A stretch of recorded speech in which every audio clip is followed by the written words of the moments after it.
gaano lang kalaking bagay yun para sa'yo? Kasi ang ganda lang nilaro mo tas player of the game. Siyempre, inspire ako ngayon kasi nakita ko yung papa ko at yung kapatid ko. So, sana naging proud sila.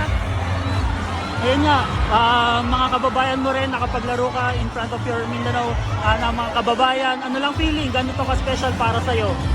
Siyempre, sobrang happy ako na napakita ko sa mga Bisaya kung anong meron na talent ang isang Bisaya rin. So, sa lahat ng mga nagdi-dream na ng PBL, huwag niyo lang kalimutan na lahat ng sacrifices at syaga nyo, magbubunga at magbubunga po. Yun nga, knowing Chocomucho, di ba, marami silang fans, pero marami ring Akari fans na sumuporta sa iyo, sa team. Ano lang feeling? Siyempre, sobrang happy rin.